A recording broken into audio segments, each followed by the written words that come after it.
Have you ever wondered about the hidden gears that keep the supply chain humming smoothly, especially when it comes to getting products from manufacturers to your local store? We often hear about manufacturers and retailers, but there's a crucial, often unsung hero in the middle, the jobber. Today, we're going to pull back the curtain and explore the 3 essential functions of a jobber. And trust me, by the end of this, you'll have a whole new appreciation for their role in the economy. Let's start by understanding what a jobber actually is. In essence, a jobber is a wholesale distributor who purchases goods from manufacturers or larger wholesalers and resells them to retailers, other businesses, or sometimes even directly to consumers in smaller quantities. They operate in a fascinating space, bridging the gap between large-scale production and localized retail. Think of them as the vital link that ensures products are available where and when they're needed, without either the manufacturer or the small retailer having to handle the complexities of individual transactions across a vast network. Historically, the term jobber has evolved, but its core function has remained consistent: to facilitate the movement of goods. In some industries, they might be called distributors, wholesalers, or even master distributors. Regardless of the nomenclature, their activities are critical for market efficiency. Without jobbers, manufacturers would face the daunting task of managing countless small accounts, each with its own logistical demands. Similarly, small retailers would struggle to source a diverse range of products directly from multiple manufacturers, a process that would be both time-consuming and cost-prohibitive. So, with that foundational understanding, let's dive into the 3 primary functions that define a jobber's existence and impact. The first crucial function of a jobber is storage and warehousing. Imagine a massive factory churning out thousands of units of a product daily. Where do all these units go before they hit the shelves of your local grocery store or hardware shop? They go to a jobber's warehouse. Jobbers act as critical intermediaries in the supply chain by providing the necessary space and infrastructure to store large quantities of goods. This isn't just about having a big building. It involves sophisticated inventory management systems, climate control for sensitive products, and efficient racking and retrieval mechanisms. Why is this function so vital? For manufacturers, it reduces their need for expensive warehousing facilities. They can produce in bulk, taking advantage of economies of scale, and then offload the finished goods to jobbers. This frees up their capital and operational focus to concentrate on what they do best: manufacturing.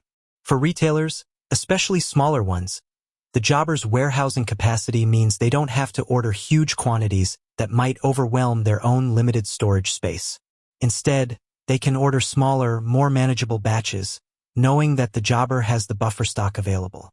This just-in-time or just-enough inventory approach is crucial for retailers to manage their cash flow and minimize spoilage or obsolescence.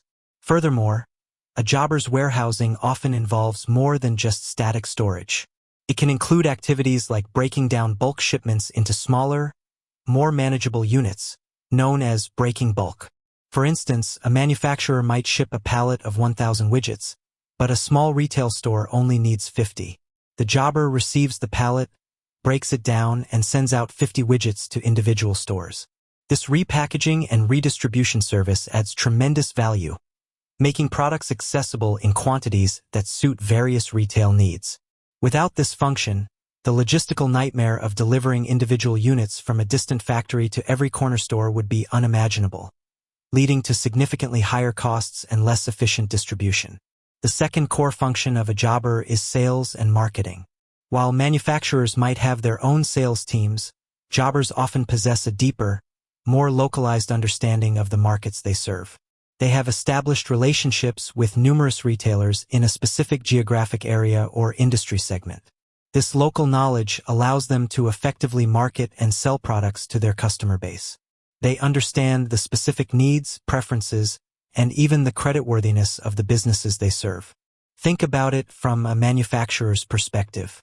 Establishing a direct sales force to cover every small retail outlet across an entire country or region would be incredibly expensive and inefficient. Jobbers, on the other hand, already have those existing relationships and distribution channels. They can introduce new products, explain their features and benefits, and provide ongoing support to retailers. This is a crucial role in product adoption and market penetration.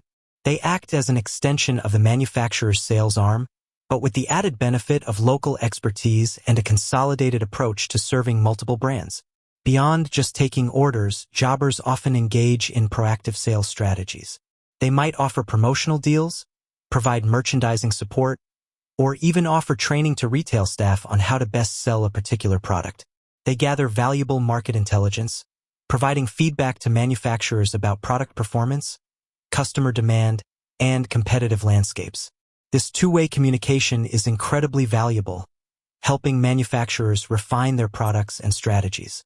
In essence, jobbers are not just order takers. They are active participants in the sales process, driving demand and ensuring products reach the right customers. Their sales force, whether internal or through established networks, is crucial for market penetration and maintaining product visibility. Finally, the third fundamental function of a jobber is financing and credit provision.